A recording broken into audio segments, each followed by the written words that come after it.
Salam hər kəsə. Mən bu gün sizinlə feil mövzusunu, yəni qlaqol mövzusunu keçmək istəyirəm.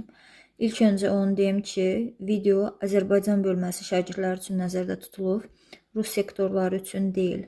Yəni biz lap dərin qrammatika keçməyəcəyik, yalnızca Azərbaycan bölməsi uşaqlarının imtahanına uyğun qrammatika keçirik. Gəlin baxaq.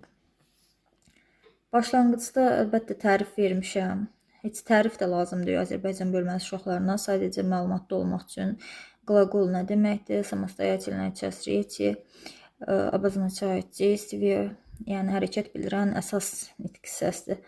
Sadəcə biz qlaqolun tərifini də bax bu hissəni bilməliyik ki, samostoятельная часть речи söhbətinin əsas nitq hissəsidir. Niyə bilməliyik? Çünki məntiq sualı olaraq sala bilərlər. Nitq hissələrin adlarını salırlar. İçəridə bir dənə служебный часть речи qoyurlar, predlog falan qoyurlar. Yəni biz ayırd eləməliyik ki, qlaqol samostoятельное və yaxud da толкование sualı olur. Толкование sualında bu samoстоятельный sözün yerinə служебное sala bilirlər.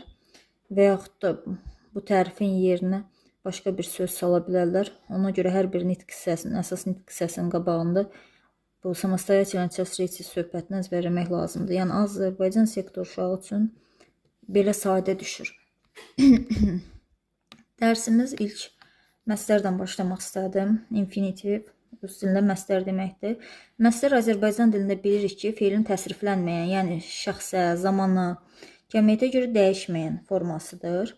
Məstərin sualları Azərbaycan dilində nə etməkdir, maqməkdir. Rus dilində isə что делать, что сделать-dir. Niyə iki forma sual var? Делать olan несовершенlidir, сделать olan совершенный viddir. İndividlər keçəndə dərindən baxacaq buna. Gəlin rus dilində məstər sonluqlarına baxaq. Yenə də dediyimiz kimi Azərbaycan dilində maqməki bilirik, başqa forması da yoxdur məstərin. Amma rus dilində əsas məstər sonluqları tməki znak, ti, bir də çiməki znakdır. Yəni biz görəndə ki, söz, məsələn, çitać, tməki znakdan bitifdir. Bilirik ki, bu şəxsə görə, cəmiyyətə görə, heç nəyə görə dəyişməyibdir. Yəni, ya çitać deyənmərik, mən oxumaq olur. Ya çitayu, şəxsə görə dəyişirəm. Yəni, bu forma şəxsə görə dəyişmiş forma deyil, bu məstərdir, feilin başlanğıc formasıdır. Bunda öz istifadə yerləri var.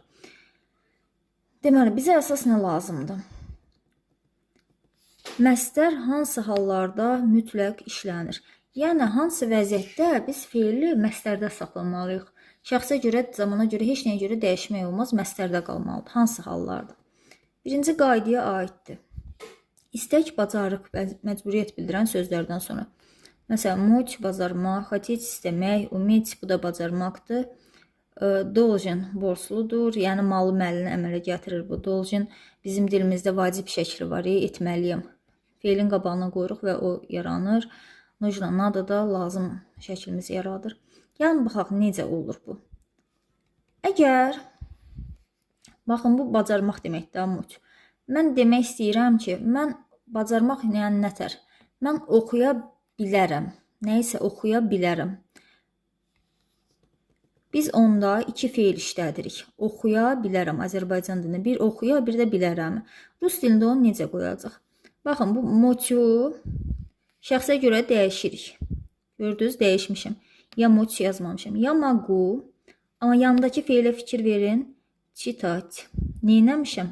Məstərdə saxlamışım. Bu deməkdir ki, moç feili şəxsə görə dəyişir. Yanındakı feili şəxsə görə dəyişənmərik, məstərdə qalır. Ya maqu çitayu deyə bilmərik. Deməli, feil nə zaman mütləq məstərdə qalır? Baxın, bu tip sözlərdən sonra. Gəlin, хотеть-lə bağlı misala baxaq. Baxın, ana хочет работать. Deməli, burada o işləmək istəyir. Baxın, istəyir şəxsə görə dəyişibdir. Üçüncü şəxsdə, amma работать, işləmək məstərdə qalıbdır. Siz bunu Azərbaycan dilində tərcümə edəndə zaten o işləmək istəyir. Baxın, işlənmək az dilində də zaten mək deyirəm, məstərdə saxlamışam. İstəyirsə az dilində kimi də Хоть də dəyişmişəm. Ayrı, уметь. Baxın, я умею писать. Mən yazmağı bacarıram. Baxın, Azərbaycan dilində tərcüməsində də bacarıram şəxsə görə dəyişibdir. Умею. Писать da məstərdə qalıbdır. Gəlir должен, должна, должна. Bu niyə belə 3 formadadır? Baxın, təxmin elədiyimiz kimi rod söhbəti var. Biz bunların hesabına feilin vacib şəklini, yəni malı məlinə əmələ gətiririk. Yazmalıyam, işləməliyəm. Yəni Azərbaycan dilində bildiyimiz vacib şəklini. Rus dilində biz elə demək istəyiriksə, işləməliyəm demək istəyiriksə, məsələn, işləmək feili работать-dir. Bunun önünə bir dənə должен əlavə edirik. Kişi isə должен, qadınsa должна əlavə edirik. Çox adamsa должны qoyuruq. Və bu nəyə aiddir bu qayda? Əgər biz bunları qoyuruqsa, bunlar varsa, bunlardan sonra gələn feil məstərdə olur. Bu tip sual model testdə var idi. Azərbaycan bölməsi uşaqları üçün bunlar istifadə olmuşdu. Bunlardan biri lazım olan feili seç var idi. Şəxsi cəmiyyətə zamana görə dəyişilmiş feillər var idi. Biz aradan məstəri qoymalıydıq seçib. Çünki bu feillərdən sonra da məstər gəlir. Sonra gəlir нужно, надо, lazımdır, lazım şəklini düzəltmək. Bunlardan sonra da yenə gələn sözü məstərdə saxlamalıyıq. Məsələn, oxumaq lazımdır. Qabağına bir dənə нужно qoymaq lazımdır. Yəni bu feillərdən sonra biz bildik ki, məstər gəlməlidir mütləq. İndi isə baxaq sprijeniya qlaqola. Sprijeniya qlaqola feilin şəxsə və cəmiyyətə görə dəyişimidir. Azərbaycan dilində giriş eləyim. Mən edirəm, sən edirsən, o edir, onlar edirlər. Lər dedimsə artıq cəmiyyətə görə dəyişmir. Bax, bir Rus dilində şəxsə və cəmiyyətə görə dəyişiriksə, həmin anlayışın adı sprijeniyadır.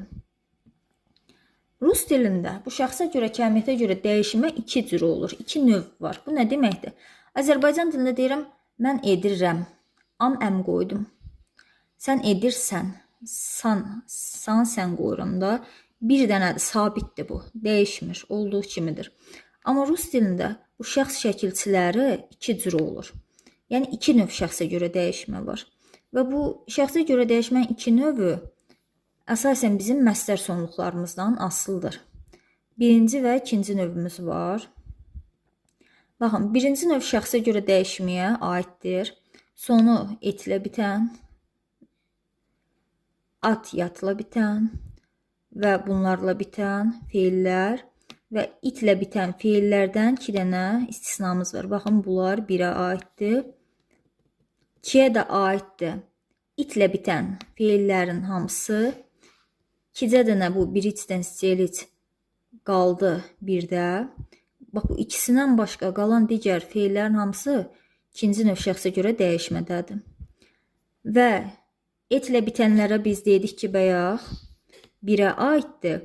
Amma bu etlə bitənlərdən də 7-si, baxın 7-si видеть, ненавидеть və s. 7 dənəsi 2-yə aiddir.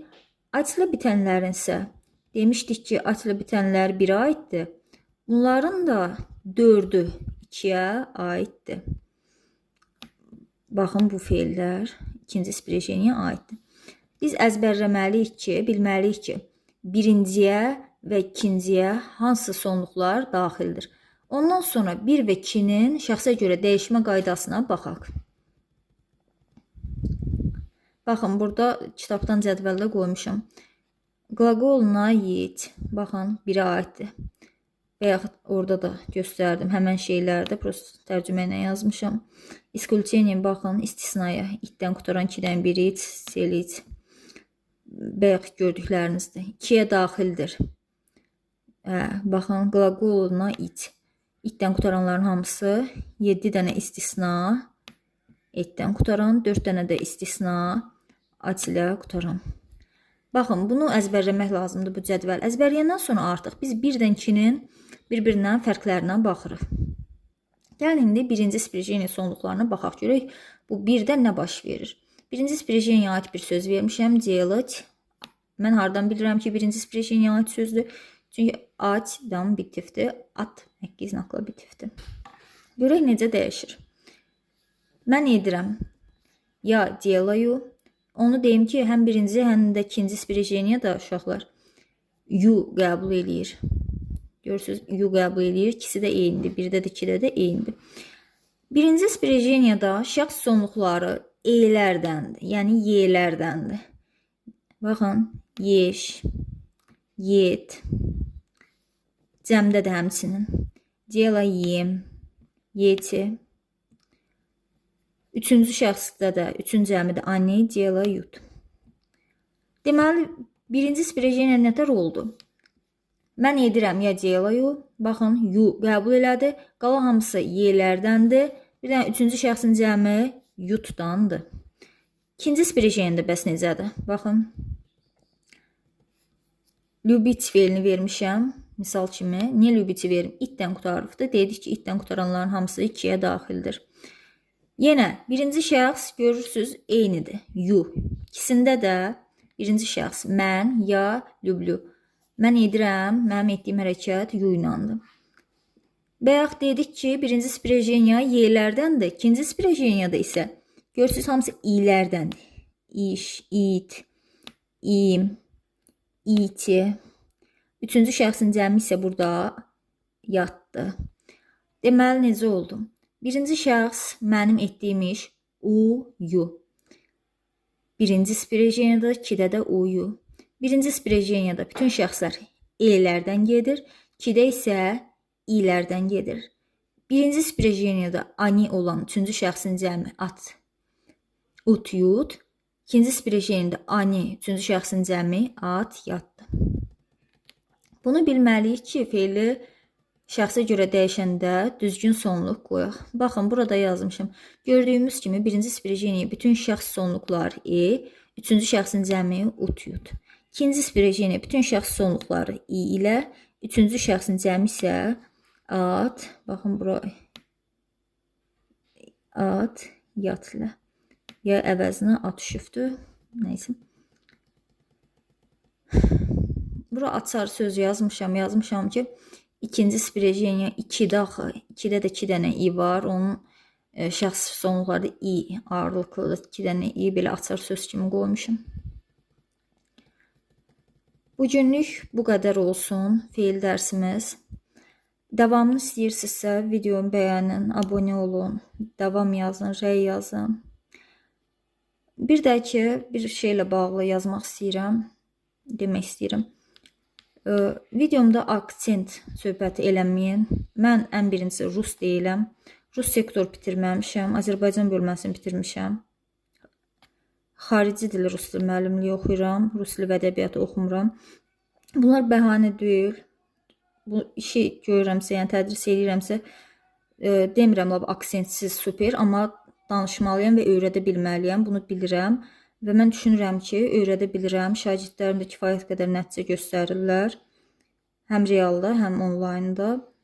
Ona görə də hər kəs öz işinə baxsın və pis fikirlərini tökməsinlər rəylərə. Sağ olun.